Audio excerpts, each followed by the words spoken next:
वो इस कदर जुनूनी होगा उसे क्या पता था। उसका ये जुनून देखकर वो डर के मारे बुरी तरह कांप रही थी और वो जुनूनियत भरे अंदाज में उससे पूछ रहा था, अब भी वक्त है, बताओ मुझे, क्यों जा रही थी उससे मिलने?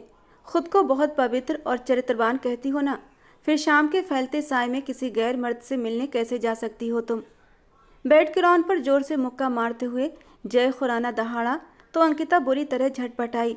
डर के मारे उसकी आंखों से आंसू बहने लगे। मैं आपको किसी सवाल का जवाब देने की पाबंद नहीं हूँ। आपने ज़बरदस्ती मुझसे शादी की है और मैं नहीं मानती इस रिश्ते को, कभी स्वीकार नहीं करूँगी। वो 18 साल की लड़की उस भरपूर ताकतवर जवान मर्द की कैद में होते हुए भी उसे ललकार रही थी। तुम ऐसे नहीं बताओगी तो ठीक है, अब जबरदस्ती ही सही। उसने झटके से उस नाजुक सी लड़की के सुबह के वक्त अंकिता हमेशा की तरह भगवान की पूजा पाठ कर रही थी और भगवान से अपने लिए खुशियां मांग रही थी। इस घर में आए हुए उसे अभी सिर्फ 6 महीने ही हुए थे। उसके माता पिता की अचानक एक कार हादसे में मौत हो गई थी, जिस वजह से किशोर जी उसे अपने घर ले आए थे। हालांकि किशोर जी ने बहुत चाहा कि अंकिता के रिश्तेदार उसे अपने साथ ले जाएं, लेकिन अंकिता का कोई भी रिश्तेदार उसे अपने साथ रखने के लिए राजी नहीं था। यूं मजबूरन किशोर जी को अपने दोस्त की अमानत को संभालना पड़ा और वो उसे अपने घर ले आए। किशोर जी ने उसे बिल्कुल बेटियों की तरह रखा था और उससे बेपनाह मोहब्बत करते थे। अंकिता भी उन्हें दिल से इज्जत देती थी। किशोर जी की पत्नी मिताली जी भी उससे प्यार करती थीं। उनकी एक बेटी थी रमशा, जो अंकिता की हम उम्र थी। किशोर जी ने अंकिता को रमशा के कॉलेज में ही एडमिशन दिलवा दिया था और दोनों को साथ ही कॉलेज छोड़ने जाया करते थे और उसके बाद वे अपनी नौकरी पर चले जाते। किशोर जी एक बैंक में जॉब करते थे। अंकिता यहाँ आकर खुश नहीं थी, लेकिन संतुष्ट जरूर थी। अभी अभी वो पूजा पाठ करके फ्री होकर कमरे से बाहर निकली थी कि तभी घर का मेन गेट खुला और एक 27-28 साल का लड़का अंदर दाखिल हुआ। अंकिता वहीं अपने कदमों पर थम गई। उस शख्स की गाड़ी कार पोर्च में आकर रुकी। वो कोई और नहीं बल्कि जय खुराना था, किशोर जी का बड़ा बेटा जय खुराना, जो पेशे से तो एक डीएसपी था, लेकिन कानून का ऐसा रखवाला था जो सबसे ज़्यादा खुद ही कानून तोड़ता था। उसकी रेपुटेशन बेहद ख़राब थी, जिस वजह से किशोर जी भी उससे सीधे मुंह बात नहीं करते थे। घर में इस एक इंसान की वजह से माहौल हमेशा तनाव में रहता था। अंकिता ने नापसंदगी से उसे देखा और वापस अपने कमरे की ओर मुड़ गई। ए रुको तुम! अचानक से जय खुराना की आवाज़ ने अंकिता के जाते कदमों को जंजीर डाल दी और वो पलटी। जय ने अपनी जेबों में हाथ डाले उसकी ओर कदम बढ़ाए। तुम यहाँ इस वक्त मेरी जासूसी करने आई हो? जय खुराना की बात पर अंकिता के माथे पर बल पड़ गए। मैं ऐसा क्यों करने लगी? अंकिता ने गहरा सांस छोड़ते हुए जय खुराना की आंखों में आंखें डालकर कहा, ये तो तुम मुझे बताओगी ना? इतनी रात गए तुम यहाँ क्या कर रही हो? वो भी मेरे कमरे के बाहर। जय खुराना 2 कदम का फासला भी मिटाते हुए उसके बेहद करीब आकर खड़ा होता हुआ गुस्से से पूछने लगा, तो अंकिता घबराकर 2 कदम पीछे हटी। मैं यहाँ किसी की जासूसी नहीं कर रही, मैं तो किचन की तरफ जा रही थी कि आप आ गए। अंकिता ने नजरें चुराते हुए कहा। Oh really? जय खुराना ने उसे सिर से पांव तक गहरी नजरों से देखा। तुमने कहा और मैंने यकीन कर लिया? इतना बेवकूफ़ समझा है मुझे? जय खुराना की बात सुनते ही अंकिता ने अपने हाथों की मुट्ठियां सख्ती से भींच ली। आप कहना क्या चाहते हैं? मैं बहुत ही धार्मिक लड़की हूँ, मुझ पर ऐसे इल्ज़ाम लगाते हुए थोड़ी सी शर्म करें। उसके गुस्से में बोलने पर जय खुराना ने आंखें संकरी करते हुए उसे देखा। अचानक तुम्हारे माँ बाप की कार हादसे में मौत और फिर तुम्हारा यहाँ आना, ये सब इत्तेफाक तो नहीं हो सकता ना? धार्मिक लड़की, जय खुराना ने जितने शांत लहजे में कहा था, अंकिता उतना ही तिलमिलाई। मिस्टर जय खुराना, अब आप अपनी हद से बढ़ रहे हैं। मेरे माँ बाप इस दुनिया से चले गए हैं, उनके बारे में मैं कुछ भी नहीं सुनूंगी। और भलाई इसी में है कि इंसान दूसरों पर उंगली उठाने से पहले अपने गिरेबान में झांक ले कि वो खुद क्या है। अंकिता की बातों पर जय खुराना के दिमाग में एक लाबासा भर गया। उसने छोटी सी लड़की को सख्त घूरा। वो उससे लगभग 8-9 साल छोटी थी, लेकिन आंखों में आंखें डालकर बिना डरे बात कर रही थी। वो कोई आम इंसान तो नहीं था, वो डीएसपी जय खुराना था, जिससे अपराधी तो अपराधी हर कोई कांप जाता था। उससे आंखें नज़र तक नहीं उठा सकता था। लेकिन ये लड़की जब से आई थी उसके सब्र को आजमा रही थी। तुम अपनी औकात भूल रही हो लड़की, भूलो मत। इस वक्त तुम जय खुराना के घर में खड़ी हो। 1 मिनट में, सिर्फ 1 मिनट में तुम्हें यहाँ से गायब करवा सकता हूँ। आप मेरे साथ ऐसा कुछ नहीं कर सकते जय खुराना। अंकिता ने उसकी बात काटी। आप डीएसपी होंगे लेकिन अपने घर से बाहर। ये मेरे किशोर अंकल जी का घर है और वही मुझे यहाँ लेकर आए हैं। मैं अपनी मर्जी से नहीं आई, इसीलिए मुझ पर रौब डालने की ज़रूरत नहीं। अंकिता भी कोई गिरे पड़े ख़ानदान से नहीं थी, उसका ख़ानदान भी ऊंचा था। ये अलग बात थी कि उसके ख़ानदान के लोगों का खून सफ़ेद हो गया था, लेकिन अंकिता के खून में वही जोश था। वो जय खुराना से कैसे दब जाती? जवाब देती वो उन्हीं कदमों वापस लौट गई। जय खुराना ने इंतहाई गुस्से से उसे जाते देखा। वो अपने पिता की वजह से चुप हो जाता था, वरना जिस तरह वो उस लड़की की चलती जुबान को रोकता वही जानता था। यकीनन उसके बाप को बुरा भी लगता। सिर झटकता हुआ वो अपने कमरे में आ गया। सुबह नाश्ते की टेबल पर सभी मौजूद थे। इसी दौरान जय खुराना सीढ़ियाँ उतरता नीचे आया और गुड मॉर्निंग करता हुआ एक कुर्सी खींचकर बैठ गया। किशोर जी ने कटीली नज़र जय खुराना पर डाली, जो उनसे बिल्कुल ही लापरवाह बना बैठा था और अपना नाश्ता कर रहा था। 6 फुट से निकलता लंबा कद, खूबसूरत पर्सनालिटी, भरे हुए मसल्स और चौड़ा कटादार सीना, जो उसकी पुलिस यूनिफॉर्म में भी साफ नजर आता था। रात भर कहाँ थे जय खुराना? किशोर जी के सवाल पर एक पल को जय खुराना का हाथ रुका, लेकिन अगले ही पल वो फिर से लापरवाही से अपना नाश्ता करने में बिजी हो चुका था। जय, मैं तुमसे बात कर रहा हूँ, रात भर कहाँ थे? किशोर जी ने अपना सवाल दोहराया, लेकिन इस बार बोलने का अंदाज और भी सख्त हो गया था। आपको सब पता तो है, जासूसी के लिए आपने लोग रखे हुए हैं ना, तो उनसे पूछ लीजिए कि मैं रात भर कहाँ था। जय खुराना के जवाब पर किशोर जी ने अपना पहलू बदला। मजाल है कि उसने किसी भी सवाल का कभी सीधे जवाब दिया हो। कुर्सी पीछे खींचते हुए वो उठकर खड़ा हुआ। जय बेटा, रात को जल्दी घर आ जाना, मैं तुम्हारी पसंद के कोफ्ते बनाने वाली हूँ। मिताली जी ने अपने बेटे को प्यार भरी नज़रों से देखते हुए कहा। मामा, मैं कोशिश करूँगा जल्दी आने की, लेकिन फिर भी मेरा इंतज़ार मत करना। वो अपनी वही अकड़ भरे अंदाज में बोलता हुआ दरवाजे की ओर बढ़ा। आप क्यों हमेशा उससे उम्मीदें लगा लेती हैं, जबकि वो हमेशा आपका दिल दुखाकर चला जाता है? किशोर जी ने अपनी बीवी की तरफ गुस्से और दर्द भरे लहजे में देखा। जय खुराना एक पल के लिए रुका था। कैसी बातें कर रहे हैं खुराना साहब? बेटा है वो मेरा, थोड़ा जिद्दी है, गुस्से वाला है, लेकिन इसका मतलब ये तो नहीं कि मैं उससे लापरवाह हो जाऊं। माँ हूँ उसकी। मिताली जी का गला रुंध गया। काश वो भी आपको इसी मोहब्बत की कदर कर लेता। किशोर जी ने जय खुराना की चौड़ी पीठ को सख्त घूरते हुए वापस अपने नाश्ते की तरफ ध्यान दिया, जबकि जय खुराना लंबे लंबे डग भरता वहाँ से निकल गया। ये तो लगभग रोज का ही रूटीन था। वो यूं ही रातों को देर से आता और सुबह होते ही निकल जाता। घर वालों से तो उसने बातचीत करना भी छोड़ दिया था। उसकी अक्खड़ मिजाजी दिन ब दिन बढ़ती जा रही थी, जिससे खुराना साहब बेहद परेशान रहते थे। अब वो रमशा और अंकिता को कॉलेज छोड़ने जा रहे थे। रास्ते भर वे तीनों ही खामोश रहे। बच्चों, शायद आज मुझे देर हो जाए, तो जब छुट्टी हो जाए मुझे कॉल कर देना, मैं ड्राइवर को भेज दूंगा। खुराना साहब ने उनके उतरने से पहले कहा। कोई बात नहीं अंकल, अगर मुश्किल है तो हम दोनों कैब करके आ जाएंगे। अंकिता ने अपने अंकल को चिंता मुक्त करना चाहा। नहीं बेटा, इस दौर में किसी पर भरोसा करना मतलब खुद को मुसीबत में डालने के बराबर है। बस जैसे ही तुम्हारी छुट्टी हो तो मुझे इन्फॉर्म कर देना, मैं ड्राइवर को भेज दूंगा, ठीक है? दोनों अपना ख्याल रखना। अब खुराना साहब ने बहुत नरम और प्यार भरे लहजे में दोनों को देखते हुए कहा। उनके कॉलेज में दाखिल होते ही खुराना साहब ने गाड़ी को अपने बैंक की ओर मोड़ लिया। जय खुराना गुस्से में अपने रौब और जलाल के साथ पुलिस स्टेशन में दाखिल हुआ। उसे देखते ही सबने फौरन खड़े होकर उसे सलाम किया था, लेकिन उसने किसी एक को भी जवाब देना जरूरी नहीं समझा। सीधा अपने ऑफिस में जाकर बैठते ही वो गहरे सांस भरने लगा। हमेशा हमेशा ही किशोर खुराना ने तंज मार कर के बात की थी। उन्हें लगता था वो रातों को आवारागर्दी करता है, दोस्तों के साथ वक्त बिताता है या किसी गलत काम में लिप्त हो चुका है। ये जानते हुए भी कि वो एक डीएसपी ऑफिसर है, इसके बावजूद भी अक्सर उसके कैरेक्टर पर छींटाकशी कर जाते थे। एक बाप होकर अपने बेटे के साथ इस तरह कैसे कर सकते थे? जय खुराना ने आंखें बंद करते हुए अपने अंदर बढ़ते गुस्से को काबू करना चाहा, जो इस वक्त नामुमकिन लग रहा था। दरवाज़ा नॉक हुआ और इंस्पेक्टर राज अंदर आया। गुड मॉर्निंग सर, ये वो फाइल है जो आपने मंगवाई थी। एक फाइल जय खुराना के सामने रखते हुए उसने बड़े ही सम्मानित अंदाज में कहा। जय खुराना ने अपने दिमाग से सब कुछ निकालते हुए उस फाइल को खोलकर पढ़ना शुरू कर दिया। वो फाइल एक सीरियल किलर की थी, जिसकी पूरी जानकारी आज जय खुराना के पास मौजूद थी, लेकिन वो खुद कहाँ था? उसके पास उसकी एक भी तस्वीर नहीं थी, यहाँ तक कि उसका कोई अड्डा भी नहीं था जहाँ पर वो उसे ढूंढ पाता। अक्सर रातों को वो अपने मुखबिर की सूचना पर उन क्लब में जाता था जहाँ उसे उस सीरियल के मिलने की उम्मीद होती, लेकिन हर बार वो नाकाम लौटता। सर, कमिश्नर साहब की 2 बार आपके लिए कॉल आ चुकी है। वे चाहते हैं कि आप उनसे एक बार मिल लें।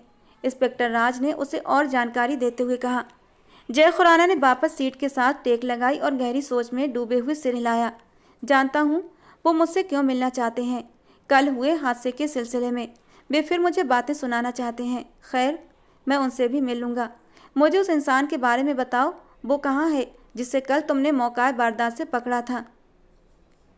जय के पूछने पर इंस्पेक्टर उसे कल पकड़े गए लड़के के पास के बारे में बताने लगा, जो उसी पुलिस स्टेशन के लॉकअप में बंद था।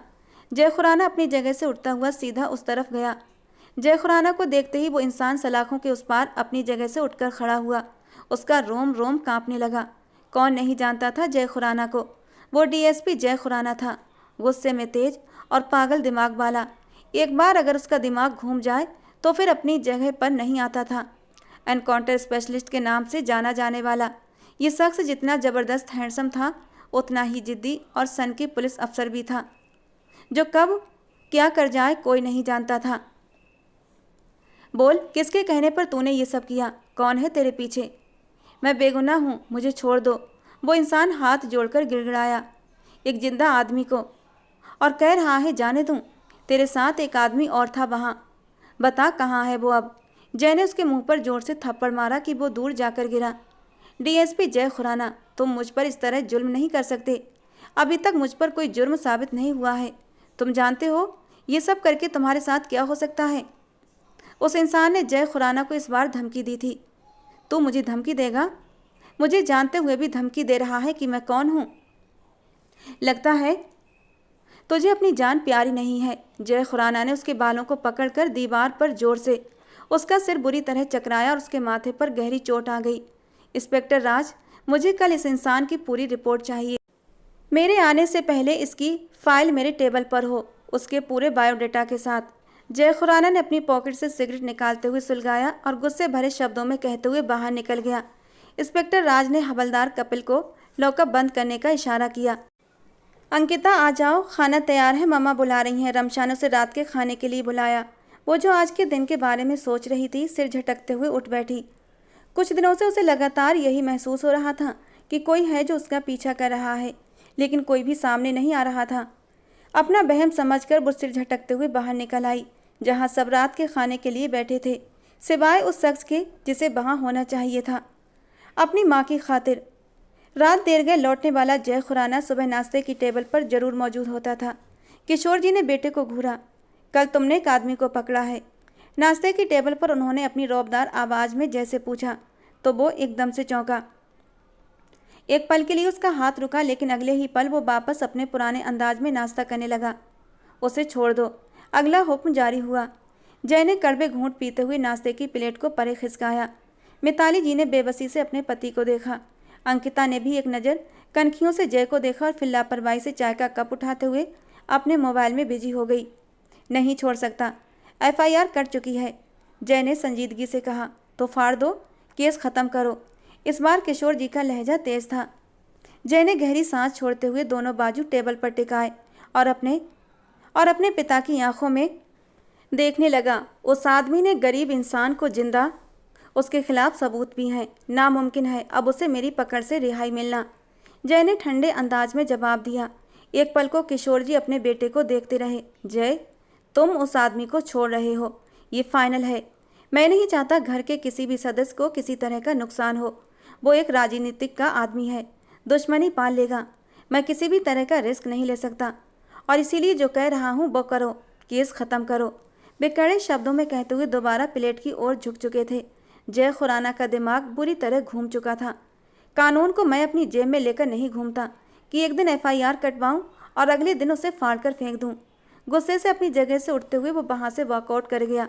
देख लिया आपने, ये सब आपके लाड प्यार का नतीजा है कि आज वो बाप के सामने तनकर खड़ा हो गया है। मिताली जी पर किशोर जी अपना गुस्सा उतारते हुए दरवाजे की ओर बढ़ गए, जबकि अंकिता और रमशा भी उनके पीछे निकल गईं।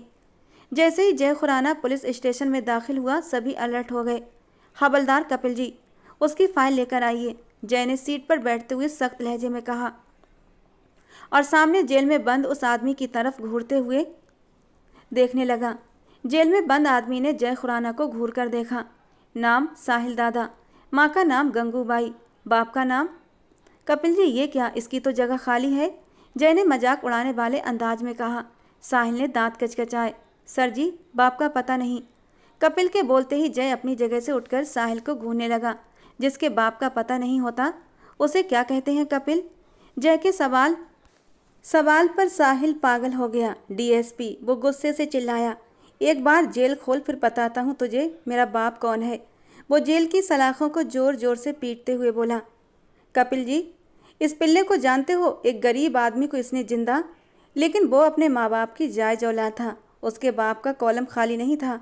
जय ने उसे और भी भड़काया और साहिल बुरी तरह तिलमिला गया। एक बार, सिर्फ एक बार यहाँ से बाहर निकलूँ फिर देखना तू कैसे तुझे तेरी जेल समेत आग तहस नहस करता हूँ। वो गुस्से से गुर्राया और जय हल्के से मुस्कुराया। कपिल जी, जेल खोल दो, जय ने हुक्म दिया। हवलदार कपिल और बाकी पुलिस वाले हैरानी से जय को देखने लगे। साहिल एक खतरनाक मुजरिम था। जय की बात सुनकर साहिल मुस्कुराया और अपनी मूंछों को ताव देने लगा। यही तो वो चाहता था। जेल खुल चुकी थी। साहिल ने कदम बाहर रखा। चल, लगा आग, मैं भी देखूं कितना दम है तुझमें, सीने पर बाजू बांधे जय बड़े ही शांत अंदाज से बोला, जबकि साहिल की नज़र हवलदार कपिल की, जो उसके पास ही खड़े थे। अचानक ही वो झपट कर गन निकालता है और जय पर तान देता है। गुड बाय डीएसपी कहते ही, लेकिन ये क्या, गोलियां नहीं चलीं? क्योंकि गन खाली थी। साहिल ने हैरान होकर जय को देखा, जिसके चेहरे पर हल्की मुस्कान थी। वो उसकी चाल समझ नहीं सका। गुस्से में आकर साहिल ने पास खड़े हवलदार अनिल जी के सर पर और उन्हें होस्टेज बनाकर बाहर निकलने की कोशिश की। जय ने खुद को काबू में रखे हुए उसे देखा।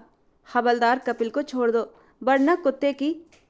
जय के कहने पर भी साहिल कपिल जी को घसीटता हुआ पुलिस स्टेशन से बाहर निकालने लगा। जैसे ही वो दरवाज़ा पार करके बाहर निकला, उसने हवलदार कपिल को एक तरफ धक्का दिया और यही तो जय की चाल थी और उसकी चाल कामयाब भी हो गई थी। सर, वो भाग गया। बट साहब सर पर हाथ रखे परेशान होकर बोले, ये तो होना ही था। जय खुराना ने मुस्कुराते हुए अपना चश्मा पहना और उन्हें देखा। साहिल भागता हुआ सड़क की बजाय एक सुनसान इलाके की ओर बढ़ने लगा। उसके दिल में जय का खौफ घर कर गया था। वो एनकाउंटर स्पेशलिस्ट था, क्या कहीं वो उसे एनकाउंटर में? एक जगह रुककर उसने गहरी सांस ली। उसका दिल घबराया हुआ था। चारों तरफ जंगल ही जंगल था। वो काफ़ी दूर निकल आया था। उसने पलट कर देखा, लेकिन वहाँ कोई नहीं था। साहिल का दिमाग सुन्न होने लगा और फिर वो आगे बढ़ा और तभी एक गोली उसकी टांग में आकर लगी। आह, वो चीख पड़ा। अपनी टांग से बहता खून देखा, लेकिन हिम्मत नहीं हारी। वो फिर भागने की कोशिश करता है, लेकिन इस बार दूसरी टांग पर लगती है और वो लड़खड़ाकर नीचे गिर पड़ा। उसकी चीखों से पूरा इलाका गूंज उठा, लेकिन वहाँ कोई था ही नहीं जो उसे सुन पाता। जय उसके करीब आया और उसके सर पर खड़ा हो गया। तुझे क्या लगा इतनी आसानी से जय खुराना से बचकर भाग सकता है? मैंने तो तुझे जिंदगी बख्शी थी। केस फाइल होता, अदालत में चलता, काफ़ी वक्त लग जाता, तू जमानत भी ले सकता था, पर मुंह कभी न खोलता। तेरे साथ वो दूसरा आदमी कौन था जिसने? नहीं बताना चाहता ना सही, मैं खुद पता लगा लूँगा, लेकिन तुझे छोड़ने का रिस्क नहीं ले सकता। मुझे छोड़ दो जय खुराना, मेरे छोटे छोटे बच्चे हैं। वो हाथ जोड़कर झूठ बोलने लगा। मैंने तो यही तो चाहा था, पर नहीं, मैं गलत था। जिंदगी तुझे चाहिए नहीं तो तेरे लिए तो यही सज़ा बेहतर है। नहीं, मुझे छोड़ दो डीएसपी, मैं खुद को तुम्हारे हवाले करता हूँ, साहिल ने तड़पते हुए कहा। डीएसपी जय खुराना एक बार जो फैसला कर लेता है फिर उससे पीछे नहीं हटता। ये सज़ा तुमने खुद चुनी है अपने लिए, ये फैसला तुमने खुद चुना है। किसी को जिंदा, ये काम तुम्हारे लिए आसान था। किसी की ज़िंदगी से खिलवाड़ करना क्या इतना आसान है तुम्हारे लिए? कहते ही सीधी उसके सिर पर दे मारी। वहीं साहिल की सांसें रुकीं और वो ज़मीन पर ढेर हो गया, हर तरफ फैलता चला गया। जय ने पास आते इंस्पेक्टर को कुछ नसीहतें दी और वहाँ से निकल गया। आज फिर अंकिता को ऐसा महसूस हुआ जैसे कोई उसका पीछा कर रहा है। क्या बात है अंकिता, तुम इतनी परेशान क्यों हो? कॉलेज के गेट के पास खड़ी अंकिता ने सावधानी पूर्वक चारों ओर देखा तो रमशा ने उसकी परेशानी भांपते हुए पूछा था। कुछ नहीं, मैं बस सोच रही थी अंकल जी अभी तक आए क्यों नहीं। हाथ में पकड़े मोबाइल पर वक्त देखा, वो आज वक्त से पहले ही निकल आई थी। बस आते होंगे, फिक्र मत करो, रमशा ने उसका हाथ थाम कर कहा। और उसी पल वहाँ तेज आवाज़ें शुरू हो गईं। अंकिता रमशा का हाथ थामे वहाँ से भागी। दोनों भागते भागते कॉलेज के इलाके से काफ़ी दूर निकल आईं। एक जगह रुककर गहरी सांसें भरने लगीं। न जाने कौन लोग थे जो इस कदर। अभी रमशा के मुंह से ये बात निकली ही थी कि एक गाड़ी उनके पास आकर रुकी। नकाबपोश आदमी ने रमशा की कलाई पकड़कर उसे गाड़ी में धक्का दिया। अंकिता जो थोड़ी दूर शॉप से पानी की बोतल ले रही थी, रमशा के साथ ये सब कुछ होते देखकर दहल उठी। उसने घबराकर पानी की बोतल वहीं फेंकी और गाड़ी के पीछे दौड़ी, पर गाड़ी तेजी से निकल गई। अंकिता ने चारों ओर देखा, उसकी आंखों में आंसू छलक आए। उसे कुछ समझ नहीं आया कि क्या करे। इससे पहले वो किसी को कॉल करती। 10 मिनट बाद वही गाड़ी वापस वहां आकर रुकी और रमशा को बाहर फेंककर निकल गई। अंकिता दौड़कर उसके पास पहुंची। रमशा, तुम ठीक हो? वो घबराकर पूछने लगी। रमशा डर से कांपती हुई अंकिता के गले लगकर फूट फूट कर रोने लगी। अंकिता ने उसे सहारा देकर पास की बेंच पर बिठाया। कोई भी उनकी तरफ ध्यान नहीं दे रहा था। किसी को भी उनसे कोई मतलब नहीं था। सब अपनी अपनी भाग दौड़ में लगे हुए थे, जैसे किसी के पास 1 मिनट का भी टाइम ना हो। अंकिता ने रमशा को पानी पिलाया। रमशा, कुछ नहीं हुआ, सब ठीक है। अंकिता ने उसे हौसला देना चाहा। नहीं अंकिता, कुछ भी ठीक नहीं है। रमशा ने घबराई हुई आंखों से अंकिता की ओर देखा और कांपती आवाज में कहा। क्या मतलब? अंकिता की छठी इंद्री ने उसे किसी अनहोनी का एहसास कराया था। उन्होंने मेरी बहुत ही गलत हालत की तस्वीरें ली हैं। वो जोर जोर से रोने लगी और रमशा के मुंह से ये सुनकर अंकिता के तो पैरों के नीचे से जमीन खिसक गई थी। तुमसे मैंने क्या कहा था और तुमने क्या किया? रात को जय खुराना जल्दी घर आ गया तो किशोर जी हत्थे से उखड़ गए और वो उस पर चढ़ दौड़े। वो बुरी तरह उस पर भड़के हुए थे, जबकि जय उतनी ही संतुष्टि से खड़ा था। आपने कहा था उसे आज़ाद कर दो, मैंने आज़ाद कर दिया। सीने पर हाथ बांधे लापरवाह अंदाज में बोला। तुमने उसे जिंदगी से ही आज़ाद कर दिया जय खुराना। उनकी दहाड़ काफ़ी ऊंची थी। मिताली जी जल्दी से उनके पास आईं। उन्हें चुप करवाने के लिए कुछ कहने लगी, मगर किशोर जी ने उनका हाथ झटक दिया। सब जानते थे कि किशोर खुराना कितने सख्त मिजाज इंसान है। जय खुराना भी उन्हीं का बेटा था, बल्कि गुस्से में उनसे 2 कदम आगे। इसीलिए उनके बीच में बोलने का मतलब था जलती आग में कूदना। देखिए, आपने कहा था उसे आज़ाद कर दो और मैंने कर दिया। अब वो पकड़ा गया, इसमें मेरा क्या कसूर? ऊपर से एक पुलिस वाले को भी उसने जख्मी कर दिया। मजबूरन मुझे ये काम करना पड़ा। जय ने बनावटी अंदाज में मुंह बनाते हुए अपनी मजबूरी जताई। तुम्हें लगता है तुम ये सब बहाने बनाओगे और मैं यकीन कर लूँगा? जानते भी हो वो किसके इशारों पर था और अब वो कितने तरीकों से अपनी दुश्मनी निकालेगा। किशोर जी लगातार भड़क रहे थे। क्या आप सच और हक की बात कहने से डरते हैं? जय ने धीमे से उनके कान में सरगोशी की। मैं क्यों डरने लगा किसी से? लेकिन बेमतलब किसी अजनबी के लिए, अपने घर वालों के लिए दुश्मन खड़े करना क्या सही है? उन्होंने अपनी तर्क संगत बात कही, जिस पर जय ने होंठ भींच लिए। मेरे लिए वो अजनबी ही मेरा परिवार है और मैं उनका रक्षक, जय ने मजबूत लहजे में कहा। सीढ़ियों के ऊपर खड़ी अंकिता ने घबराकर जय को देखा। एक बात कान खोलकर सुन लो, वो वक्त दूर नहीं जब तुम अपनी नौकरी से हाथ धो बैठोगे। जय, जो कतई अंदाज में कहता ऊपर जाने लगा था, किशोर जी की बात सुनकर ठिठक गया। उसी पल उसकी नज़र अंकिता पर जा टिकी। न जाने क्यों जय खुराना को लगा वो उसकी जासूसी कर रही थी। जय के देखते ही अंकिता घबराकर भागती हुई अपने कमरे में घुस गई। हे भगवान, मैं क्या करूं? रमशा की मदद कैसे करूं? उन लोगों ने रमशा की तस्वीरें खींची थीं और इसके साथ ही उन्होंने अंकिता का नंबर भी ट्रेस किया था। अब रमशा की तस्वीरें भेजकर भी उसे ब्लैकमेल कर रहे थे। अंकिता समझ नहीं पा रही थी ये सब क्या है, ये लोग कौन हैं जो रमशा को लेकर उसे ब्लैकमेल कर रहे थे। रमशा को शाम से ही तेज बुखार था, वो दवा लेकर सो चुकी थी, मगर इस वक्त अंकिता बेचैन होकर कमरे में चक्कर लगा रही थी। तभी एक मैसेज टोन बजी। उसे एक पता भेजा गया था और रात के वक्त वहां मिलने के लिए बुलाया गया था। अंकिता के हाथ पैर पसीने से भीग गए। तभी एक दहाड़ की आवाज़ के साथ दरवाज़ा खुला और जय खुराना अंदर दाखिल हुआ। उसे देखकर एक पल को अंकिता ऐसे घबराई जैसे उसकी चोरी पकड़ी गई हो। एक बात याद रखना तुम अंकिता जायसवाल, तुम्हारी ये शक्की हरकतें तुम्हें ले डूबेंगी। जो जासूसी कर रही हो उससे बाज आ जाओ, वरना वो दिन दूर नहीं जब जय खुराना तुम्हें इस घर से धक्के देकर निकाल देगा। जय उसे अच्छे से धमकाकर बाहर निकल गया। जैसे ही वो बाहर गया, अंकिता ने भगवान का धन्यवाद करते हुए गहरी सांस छोड़ी। अब उसे रात गहरी होने का इंतजार करना था, जब सब सो जाएं। दिल ही दिल में डरते हुए वो रमशा के लिए इतना बड़ा कदम उठाने को तैयार थी। वो रमशा की इज्जत पर आंच भी आने देना नहीं चाहती थी। जब उसे यकीन हो गया घर के सब लोग सो चुके हैं, तो वो जल्दी से कमरे से बाहर निकली।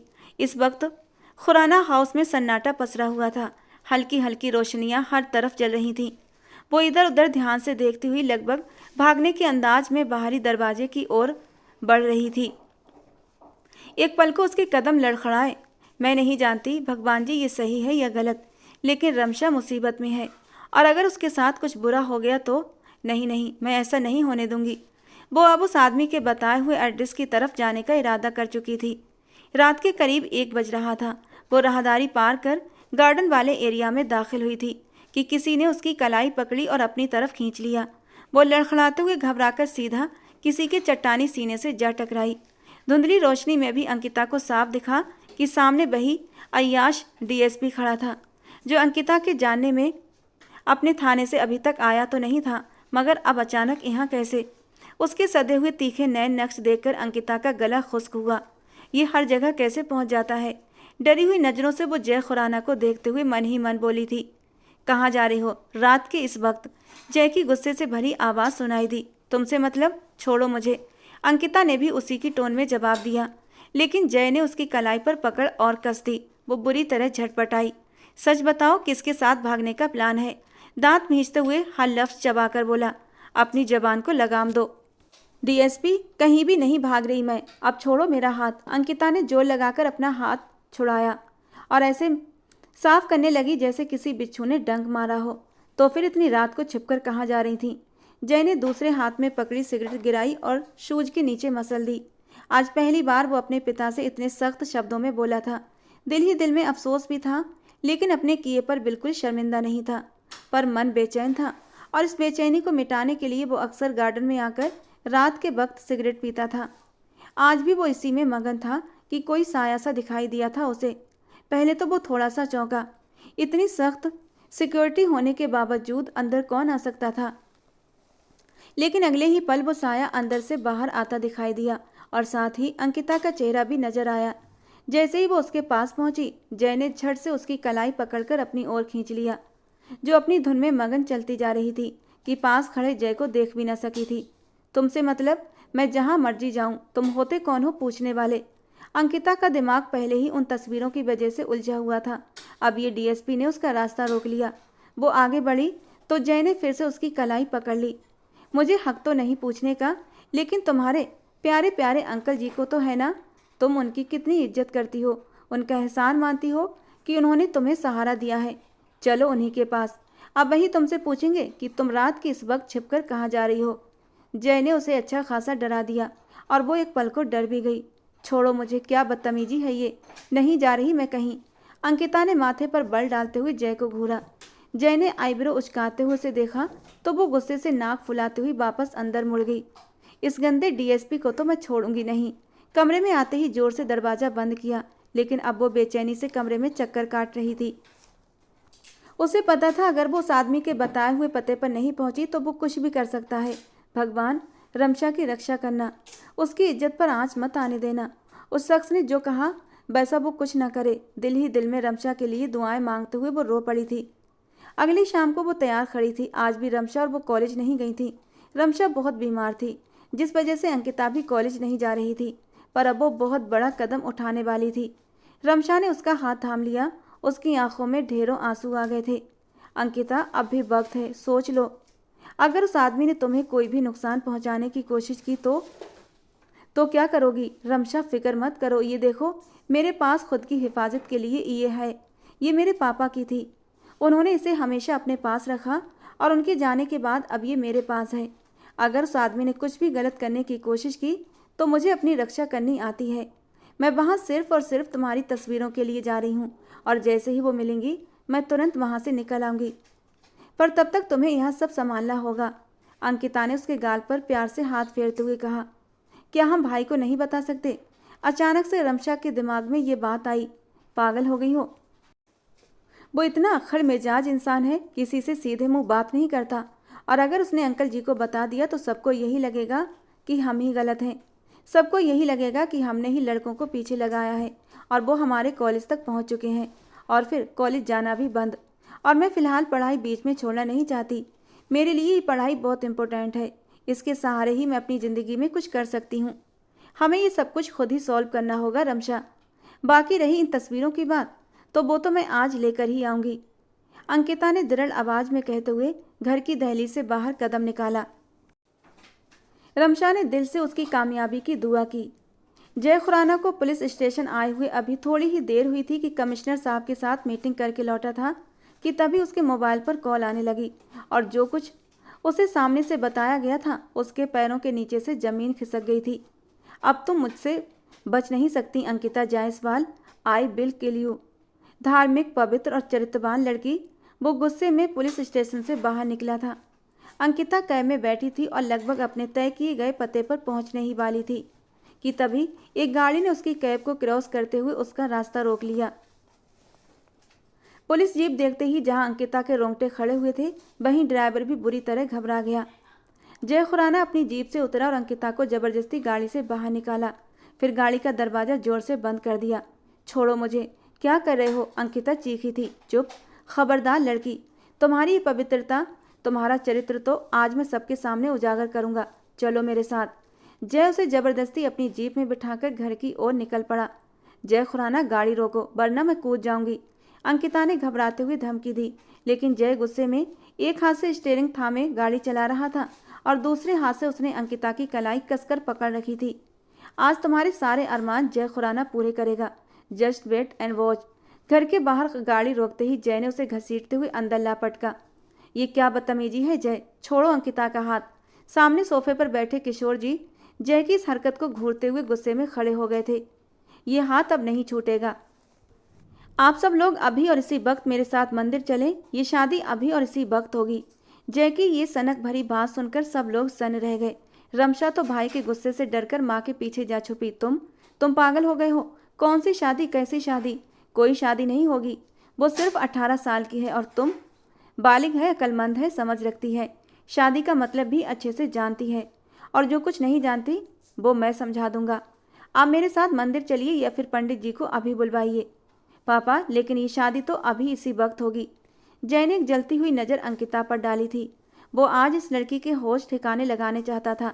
जब तक वो उसे अपने साथ शादी के रिश्ते में बांध नहीं लेता उसके साथ कुछ सख्त नहीं कर सकता था। लेकिन शादी के बाद वो उस पर पूरी तरह हक रखता था और उसके साथ जो चाहे कर सकता था। जय खुराना की गूंजती आवाज़ से घर के दरो दीवार कांप उठे। मैं तुम्हें अपने घर से निकाल दूंगा जय। अंकिता मेरी बेटी जैसी है, उसके साथ मैं कोई ज़बरदस्ती नहीं होने दूंगा, समझे तुम?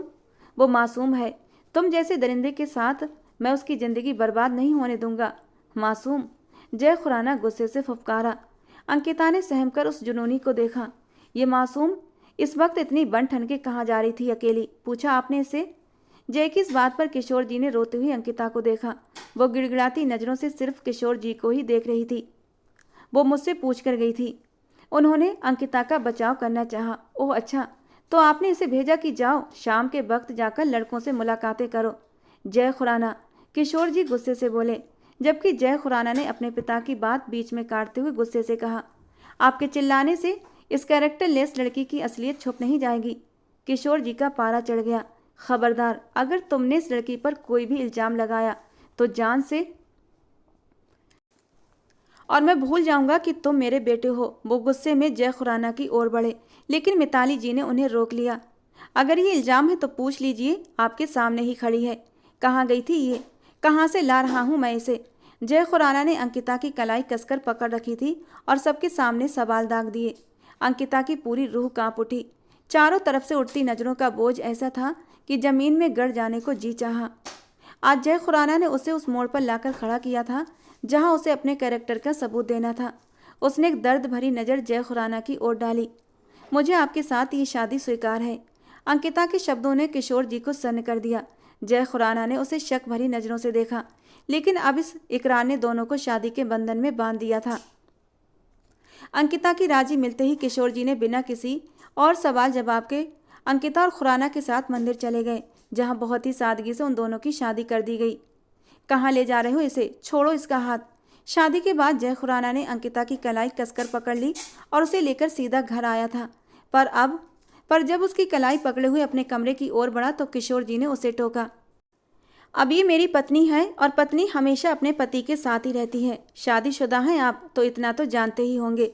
जय खुराना के बेबाक शब्दों पर किशोर जी गुस्से से मुंह फेर गए। उनका बस नहीं चल रहा था कि अपने ही बेटे का चेहरा थप्पड़ों से लाल कर दें। गुस्से में उन्होंने अपनी बीवी की ओर देखा जो दूर से ही उन्हें चुप रहने का इशारा कर रही थी। जय खुराना अंकिता को हाथ से पकड़कर खींचते हुए अपने कमरे में ले गया और दरवाजा बंद कर दिया। रमशा रोते हुए अपनी माँ से लिपट गई। मिताली जी को समझ न आया कि वो इतना क्यों रो रही थी, लेकिन रमशा जानती थी कि आज उसकी वजह से अंकिता कितनी बड़ी मुसीबत में फंस चुकी है। हर रात एक नई लड़की को अपने बिस्तर की शोभा बनाने के बाद आपको मुझ जैसी लड़की से जबरदस्ती शादी करते हुए शर्म नहीं आई? पुलिस वाले होते ही गंदे हैं। अंकिता कमरे के अंदर आते ही गुस्से के मारे फट पड़ी। उसका बस नहीं चल रहा था कि जय का हाल खराब कर दे। जबरदस्ती नहीं, तुमने खुद हामी भरी थी शादी के लिए। जय खुराना ने अपनी जैकेट उतारकर दूर फेंकी। अंकिता डर के मारे 2 कदम पीछे हटी। You are right. हर रात एक नई लड़की मेरे बिस्तर को गर्म करती है और आज की रात बहुत स्पेशल होने वाली है, क्योंकि आज द ग्रेट अंकिता, हर वक्त पूजा पाठ करने वाली लड़की अंकिता खुराना मेरे हक में आते ही मेरे बिस्तर की शोभा बनेगी। दूर रहो मुझसे जय खुराना, करीब मत आना मेरे। वो घबराई हुई पीछे हटी, लेकिन जय खुराना गुस्से में उबल रहा था। फ़ोन पर आई कॉल में जो सुना था उसके शब्द अब तक उसके दिमाग में गूंज रहे थे। बहुत प्रोटेक्ट कर लिया तुमने उसे, अब वो खुद चलकर आ रही है मेरे पास अपनी इज्जत मुझे सौंपने। अपने दिल को सुकून देने के बाद फिर उसे अपने आदमियों के आगे डालूंगा। वो उसके साथ क्या करेंगे जय खुराना तुम अच्छे से सोच सकते हो, और अगर उसमें जरा भी जान बची तो उसे बेच दूंगा। उसके बाद तुम्हारे घर की इज्जत पूरी ज़िंदगी कोठे पर रुस्वा होती रहेगी। जय खुराना की नसें गुस्से से फटने को थीं। वो कितना अंकिता की सेफ्टी कर रहा था ये वही जानता था, या उसका भगवान। पूरा घर सिक्योरिटी से भरा हुआ था। जब भी अंकिता और रमशा बाहर जाती तो उनके साथ पूरी सिक्योरिटी होती, लेकिन उस दिन जो हुआ बस वही जय खुराना नहीं जान सका, क्योंकि वो कॉलेज की छुट्टी से पहले ही बाहर निकल आई थी और जय खुराना के गार्ड्स उनकी छुट्टी के समय बाहर आते थे, वरना वो सब कुछ जान जाता। और इस वक्त जिस तरह उसका दिमाग जल रहा था, ऐसा लग रहा था जैसे किसी गर्म भट्टी में तप रहा हो। वो इस आग में अंकिता को भी झुलसा देना चाहता था। जोर से उसने उसे बिस्तर पर धक्का दिया कि वो तड़प कर उसे देखने लगी। आज तो हमारी शादी की पहली रात है ना, फिर ये आंसू क्यों? बहुत पवित्र, चरित्रवान और धार्मिक बनने का शोर मचाती हो तो क्या ये नहीं जानती कि सुहागरात में पति को नाराज नहीं करते बल्कि उसे खुश किया जाता है। यही पत्नी का सबसे बड़ा धर्म होता है। वो एक घुटना बिस्तर पर रखते हुए ठंडे लहजे में बोला, जबकि अंकिता के आंसू थम नहीं रहे थे। उसे अंदाजा भी नहीं था जय खुराना औरत के मामले में कितना जुनूनी है, और औरत भी तो जो अब उसका इश्क बन चुकी थी और अब उसकी बीवी थी वो अंकिता के ऊपर कि तभी वो चीखी। वो बुरी तरह कांप रही थी। प्लीज़ मत करो, वो हाथ जोड़ने लगी। क्यों गई थी वहाँ तुम? बोलो, कौन है वो? क्या रिश्ता है तुम्हारा उसके साथ? बोलो, जवाब दो मुझे, वरना ऐसा हाल करूँगा कि मेरे जुनून को तुम सह नहीं पाओगी। जिस्म से रूह में ऐसे समा जाऊँगा कि सारी रात तड़पोगी, लेकिन रहम नहीं खाऊंगा। वो ठंडे लहजे में फुफकारते हुए बोला, मैं कहीं नहीं। वो फिर से सिमट गई। बात अगर सिर्फ उसकी अपनी होती तो बता देती, लेकिन रमशा का नाम कैसे लेती? तो तुम ऐसे नहीं बताओगी। जय ने उसे तकिए पर, अभी तो मेरे जुनून से जानकार नहीं हो। मेरे जुनून की जरा सी झलक भी तुम सहन नहीं कर सकोगी। इससे पहले कि अंकिता और कुछ कहती, वो उसके नाजुक होठों पर झुका और पल भर में ही अपनी जुनूनियत से उसे रूबरू करवा गया। वो तड़प उठी थी। वो खुद को उससे दूर धकेलती रही, लेकिन उसका गुस्सा कम होने की बजाय और भी बढ़ता चला गया। हल्का सा कट देते हुए वो जरा सा पीछे हट गया। अंकिता बुरी तरह तड़प उठी थी। उसे क्या पता था वो इतना जुनूनी होगा। अब भी वक्त है, बताओ मुझे, क्यों जा रही थी उससे मिलने? खुद को बहुत पवित्र कहती हो ना, फिर शाम के ढलते साय में किसी गैर से मिलने कैसे जा सकती हो तुम? बेड क्रॉन पर जोर से मुक्का मारते हुए वो दहाड़ा, जिससे वो बुरी तरह सहम गई। मैं आपको किसी भी सवाल का जवाब देने की पाबंद नहीं हूँ। आपने ज़बरदस्ती मुझसे शादी की है। मैं नहीं मानती इस रिश्ते को, कभी स्वीकार नहीं करूँगी। 18 साल की लड़की उस ताकतवर और जोशीले आदमी की गिरफ्त में होते हुए भी उसे ललकार रही थी। तो ठीक है, अब ज़बरदस्ती ही सही। जय खुराना का गर्म दिमाग एक बार फिर से भड़क उठा। उसने झटके से उस नाजुक सी लड़की की शर्ट। अंकिता ने अविश्वास से उसे देखा। उसकी यूं पथराई नज़रों से देखना जय को वहीं रोक गया। एक पल में दोनों की नज़रें टकराईं और अगले ही पल जय की नज़रें उसके खूबसूरत वजूद पर ठहर गईं और जय के पूरे शरीर में जैसे बिजलियां सी भरने लगीं। उसके हसीन नर्म नाजुक उतार चढ़ाव को देखते ही वो जैसे बिजली का झटका खाकर पीछे हटा। अंकिता ने दोनों हाथों में चेहरा छुपा लिया और रो पड़ी। उसके रोने पर जय ने अपने होंठ भींचे। उसे देखते हुए गहरी सांस ली और आंखें बंद कर लीं। इसके आंसू मुझे पिघला नहीं सकते, सोचते हुए वो आगे बढ़ा था। उसकी गर्दन पर झुकते हुए वहां अपना जलता हुआ एहसास छोड़ दिया।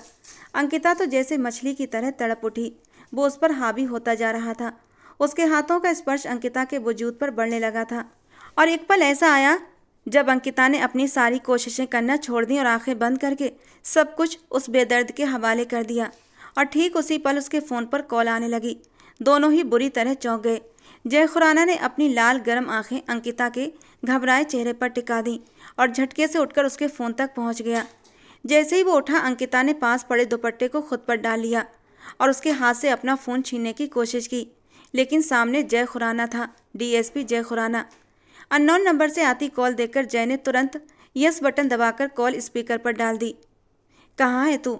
मैं कब से तेरा इंतज़ार कर रहा हूँ, अब तक आई क्यों नहीं? सामने से आवाज़ सुनकर जय ने कहर भरी नज़रों से अंकिता की तरफ देखा, जिसके चेहरे पर हवाइयाँ उड़ रही थीं। चल, तुझे एक लास्ट चांस देता हूँ, कल आकर मुझसे मिल।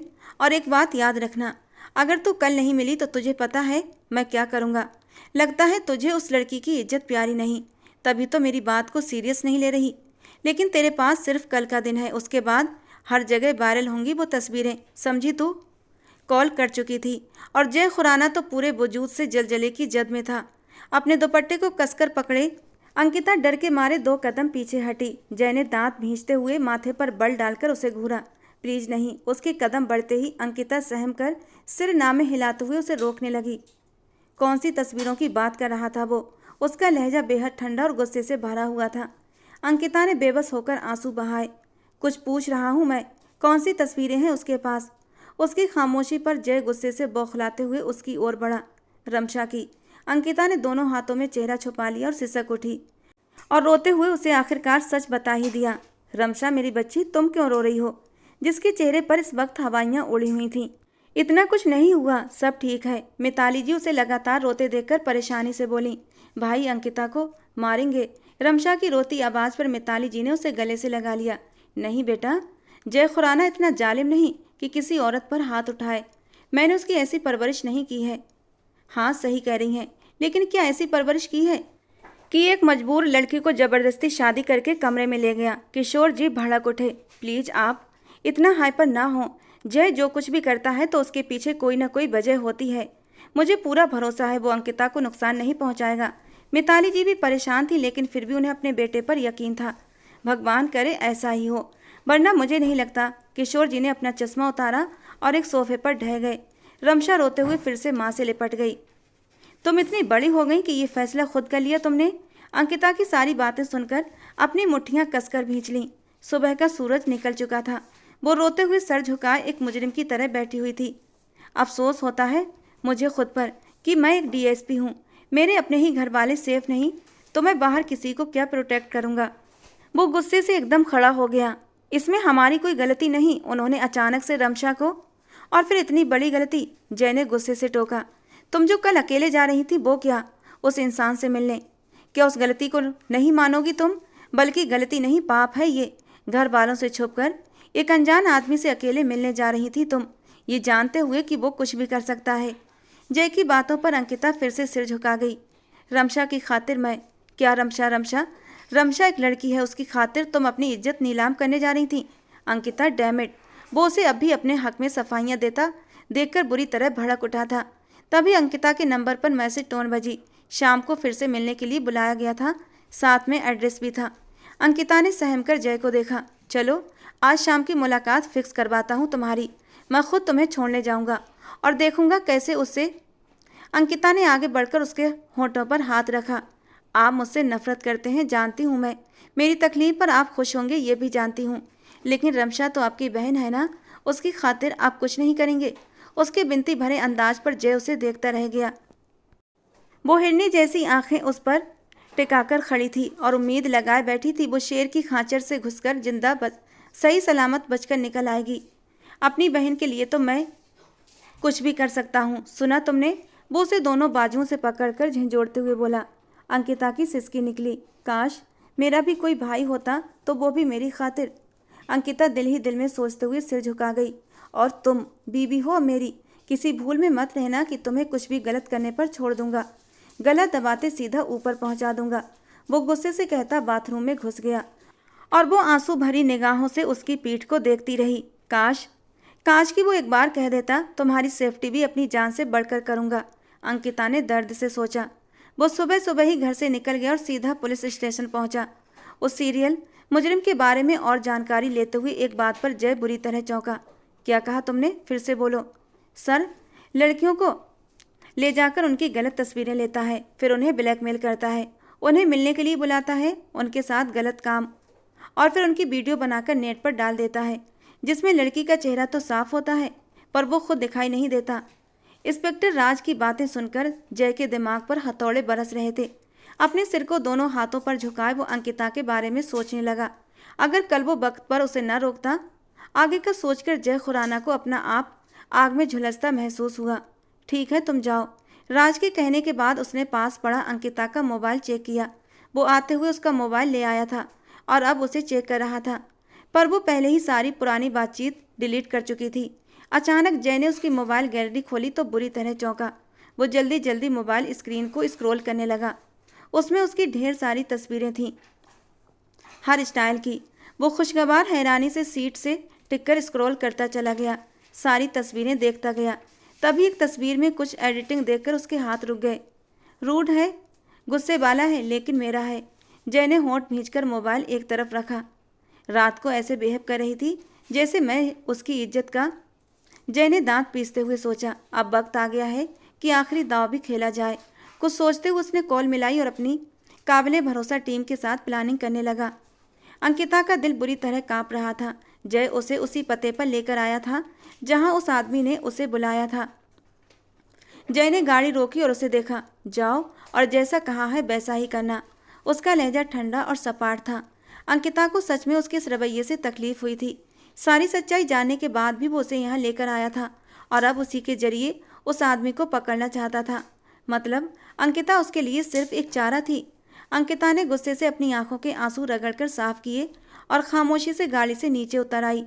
अंकिता के कान में छोटा सा ब्लूटूथ लगा था जिससे जय सामने वाले की सारी बातें सुन सकता था। बहुत देर कर दी मेहरबा आते आते। जैसे ही वो उस खंडर में दाखिल हुई उसे अपने आसपास किसी की आवाज़ सुनाई दी, पर नज़र कोई नहीं आया। कौन? अंकिता ने घबराकर पूछा। बहुत तेज समझती हो खुद को, अपने साथ अपने पति को भी ले आई हो। वो समझता है कि उसने मुझे अपने जाल में फंसाया है, जबकि वो ये नहीं जानता कि मेरा फैलाया जाल उसके जाल से कहीं ज़्यादा ताकतवर है। बहन की इज्जत तो उसकी, लेकिन अब बीबी को भी भेज दिया। इतना बड़ा बेवकूफ़ है और ख़ुद को डीएसपी कहता है। वो ज़ोर ज़ोर से हंसा था। अपनी बकवास बंद करो और मुझे रमशा की तस्वीरें वापस दो, अंकिता गुस्से से बोली। हाय, मैं तो डर गया, एक डीएसपी की वाइफ से डर गया। अंकिता ने चारों ओर देखा लेकिन वहाँ कोई नहीं था। तभी अचानक पीछे से किसी ने उसके मुंह पर हाथ रखा और उसे जबरदस्ती पीछे खींचा। वो बुरी तरह पैनिक हो गई, लेकिन उस शख्स ने उसे दीवार के साथ लगाते हुए गुस्से से घूरा और चुप रहने का इशारा किया। फिर धीरे से उसके मुंह से हाथ हटाया। अंकिता ने जब जय खुराना को अपने सामने देखा तो गहरी सांस भरी। चलो मेरे साथ। वो उसे लेकर वहाँ से निकला। वो शख्स वो तो पकड़ा नहीं गया और वो जय ने उसकी बात बीच में काटी और बोला, वो यहाँ पर नहीं है। उसने सिर्फ ऑडियो के जरिए अपनी आवाज़ यहाँ पर लगाई थी क्योंकि वो जानता था कि हम उसे पकड़ने आए हैं। जय ने गाड़ी की ओर इशारा किया। तभी उनके पैरों के पास फायरिंग हुई। अंकिता बुरी तरह उछली, जबकि जय ने उसे खींचकर अपने सीने से लगा लिया और अगले ही पल उसकी टीम ने उसे कवर कर लिया था। अंकिता उसकी शर्ट को मजबूती से पकड़े उसके साथ चिपकी हुई थी। वो उसे लेकर गाड़ी की ओर बढ़ा और उसे अंदर बिठाया। मुझे इनके साथ नहीं जाना जय। वो जय की बात सुनकर पैनिक होती गाड़ी से उतरने लगी और फिर उसके सीने से लग गई। क्या कर रही हो? ये तुम्हें सही सलामत घर छोड़ देंगे। जय माथे पर बल डाले बोल रहा था। नहीं नहीं, मुझे आपके साथ जाना है। एक ही रात में वो कितना बदल गई थी। अच्छा ठीक है, शोर मत करो। सब अफसरों को अपनी तरफ देखते पाकर वो थोड़ा शर्मिंदा हो गया था और तभी उसके ब्लूटूथ में एक ऐसी खबर मिली। सर पकड़ा गया है वो। सामने वाले की बात सुनते ही जय के चेहरे पर एक हल्की सी मुस्कान आई। उसने उसी की चाल उसी पर उलटकर उसे पकड़ लिया था। वो जय खुराना था। उसे हराना आसान नहीं था। वो अंकिता को घर छोड़ते हुए उसे किसी को कुछ भी न बताने का कहकर गाड़ी वापस ले गया था। उसको एक ब्लैक रूम में रखा गया था। उसके अड्डे पर घुसकर उसे पकड़ा गया था और अब सब सबूत भी उसके खिलाफ बरामद हो चुके थे। तुम डीएसपी बहुत पछताओगे मुझे पकड़कर। तुम्हें लगता है तुम मुझे यहाँ कैद करके रख सकते हो? ये तुम्हारी भूल है। अभी तुम मेरी पहुँच को जानते नहीं। मैं कब क्या कर जाऊँ तुम सोच भी नहीं सकते। वो बोले जा रहा था जबकि जय कुर्सी पर टांग रखकर बैठा था और उसे बहुत गहरी नज़रों से देख रहा था। तुझे लगता है कि तूने अपनी बीवी को मुझसे बचा लिया है? मैंने उसे बुलाया। मुझे पता था मेरे एक फ़ोन कॉल पर तू भागता हुआ आएगा। उसकी बात बीच में काटकर जय खुराना बोला, और फिर मैंने तुझे ट्रैप किया और मेरे ट्रैप में तू आकर फंस गया। पता है तुझे जीतू सेट्टी, तेरे ओवर कॉन्फिडेंस ने तुझे मार दिया। जय खुराना थोड़ा आगे झुका और बोला, तुम मेरा नाम कैसे जानते हो? जय ने इस बार सिगरेट सुलगाई। Good question. बहुत बड़ा प्लानर बनता है ना तू। चल सोच, बैठ के सोच। तेरे पास सिर्फ एक दिन का वक्त है। जय खुराना उसके करीब गया, उसकी गर्दन पकड़कर झटके से पीछे कुर्सी पर गिरा दिया। वो तड़प कर रह गया। आइंदा मेरी बीवी की तरफ आंख उठाकर भी मत देखना, वरना तेरा ऐसा हाल करूँगा कि तुझे जिंदा लोगों में गिना जाएगा और ना ही तू मौत के लिए तड़पेगा, लेकिन तुझे मौत भी नहीं मिलेगी। वो उस पर वार करता हुआ वहाँ से निकल गया।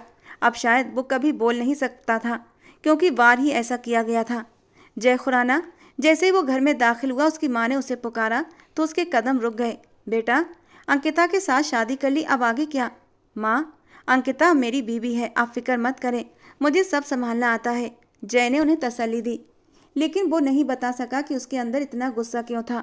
भाई, रमशा की आवाज़ ने उसके जाते कदम रोक दिए। भाई, अंकिता बेगुनाह है, वो मुश्किल से बोल पाई। बहुत हिम्मत करके वो जय के पास आई थी। कुछ कहने की ज़रूरत नहीं मेरी जान, तुम्हारा भाई है ना, सब ठीक कर देगा। वो रमशा को गले लगाकर तसल्ली दे गया। एक बोझ था जो आज उसके दिल से उतर गया था। किशोर जी जय को अपनी माँ और बहन के करीब देखकर सुकून महसूस कर रहे थे। उन्होंने जय और अंकिता के लिए भगवान से प्रार्थना की। जैसे ही जय कमरे में दाखिल हुआ, अंकिता ने अपने हाथों में पकड़ी कोई चीज़ जल्दी से अपने पीछे छिपा ली। जय दरवाज़ा लॉक करता हुआ उसके करीब आया और हाथ बढ़ाकर वो चीज़ पकड़ने लगा। अंकिता ने सर ना में हिलाया, लेकिन जय ने उसके हाथ से वो चीज़ ले ली थी। ये कहाँ से मिली तुम्हें? उसकी सख्त आवाज़ आई और सवालिया नज़रों से वो अंकिता को देखने लगा। अंकिता को अपनी रगों में खून जमता हुआ महसूस हुआ था। पापा, मेरे पापा की है, तुम्हारे पास कैसे आई? वो उसकी तरफ 2 कदम बढ़ते हुए पूछने लगा। अपनी हिफाजत के लिए रखी है मैंने। इस बार वो बेखौफ होकर बोली, हिफाजत चलानी आती है? जय उलट पुलट कर देखते हुए भौं उठाकर बोला। एक पल के लिए अंकिता ने होंठ मींच लिए। नहीं, लेकिन जब बात इज्जत की हिफाजत पर आ जाए तो खुद चल जाया करती हैं। उसकी गहरी बात का मतलब समझते ही जय चौंका। गन को एक तरफ रखते हुए उसने अचानक उसकी कमर में हाथ डालकर उसे अपने करीब कर लिया, और अंकिता इस अचानक हरकत के लिए बिल्कुल भी तैयार नहीं थी। तो तुम्हें मुझसे इज्जत का खतरा है? मैं हर रात लड़की को अपने बिस्तर की रौनक बनाता हूँ, अब तुम्हें ना बना लूँ इसलिए ये अपने पास रखी? नहीं, ये आपके लिए नहीं है, वो नजरें चुराते हुए बोली। जय का इस कदर उसके चेहरे के करीब आकर बात करना अंकिता के दिल में अजीब सी गुदगुदी पैदा कर गया। फिर अगर मेरे लिए ये गन नहीं तो क्या है? वो उसके चेहरे पर हल्की सी फूंक मारता उसे सहराने पर मजबूर कर गया। कुछ भी नहीं, छोड़िए मुझे, वो कसमसाई। रूड है, गुस्से वाला है, लेकिन मेरा है। जय के इस सेंटेंस पर अंकिता के पैरों तले से जमीन खिसक गई थी। उसने घबराकर जय को देखा। वो तो जमीन पर गिरने वाली थी कि जय ने उसकी कमर की पकड़ और मजबूत कर दी। आपने? अंकिता को यकीन ना आया। वो उसके मोबाइल के पर्सनल डेटा में कैसे घुस गया? क्या हुआ, इतनी चिढ़ क्यों रही हो? अगर पसंद करती थी तो इजहार भी कर देती। वो उसे तंग करता हुआ मुस्कुराया। मैं नहीं करती, और आपको शर्म आनी चाहिए ऐसे किसी के मोबाइल की पर्सनल तस्वीरें देखने पर। वो जैसे रोने वाली थी। मैंने कब कहा कि मैंने कोई तस्वीर देखी? जय की बात पर उसकी चोरी पकड़ी गई थी। वो झेंप कर नीचे देखने लगी। यहाँ देखो मेरी तरफ। एक पवित्र चरित्रवान, हर वक्त भगवान की पूजा पाठ करने वाली लड़की को एक गंदे, जलील और अय्याश पुलिस अफसर से प्यार कैसे हो सकता है? मैंने आपके बारे में ऐसा कभी दिल से नहीं कहा था। वो उसके होंठों पर हाथ रखते हुए बोली। उसकी आंखों में आंसू आ गए। मैंने कभी नहीं सोचा कि मैं किसी से बेहतर हूँ। बस जब आप देर से आते थे तो मुझे गुस्सा आता था, क्योंकि मैं घंटों बैठकर आपका इंतजार करती थी और आपके देर से आने से मुझे गुस्सा आ जाता था, इसीलिए मैंने बोल दिया। अंकिता ने सिर झुकाए हुए कहा। जय हल्की मुस्कान के साथ उसे अपनी बाहों में समेट चुका था। इन धड़कनों ने मुझे बेकाबू कर दिया है अंकिता, जय खुराना, वो गहरे लहजे में कहता हुआ उसे बिस्तर तक लेकर आया था। जय प्लीज नहीं, मुझे डर, वो अचानक बोल पड़ी। एक जवान और ताकतवर पुलिस अफसर की बीवी होकर उसी के करीब आने से डर रही हो? वो उसका सिर तकिए पर रखते हुए मुस्कुराया। आपके जुनून से डर लगता है। कल जो आपने किया वो गुस्सा था, आज सिर्फ प्यार करूंगा। जय ने इतना कहकर लाइट्स बंद कर दी। बस एक बात कहूँ, अब तुम्हें मेरा गुस्सा, मेरी शिद्दत, मेरा प्यार सब कुछ सहना पड़ेगा अंकिता, जय खुराना, क्योंकि तुम मेरी हो और मैं तुम्हारा हूँ। ये कहते कहते उसने अंकिता को अपनी आगोश में समेट लिया था। और ये दुनिया कितनी खूबसूरत है, हसीन है। एक दूसरे की संगत में दोनों को ये एहसास हो चुका था। तो दोस्तों, आज की हमारी कहानी आपको कैसी लगी कमेंट बॉक्स में ज़रूर बताना। पसंद आई हो तो प्लीज़ लाइक करना। रोज़ एक नई कहानी सुनने के लिए हमारे चैनल को सब्सक्राइब करना। मिलते हैं दोस्तों अगली किसी नई रोमांटिक कहानी के साथ।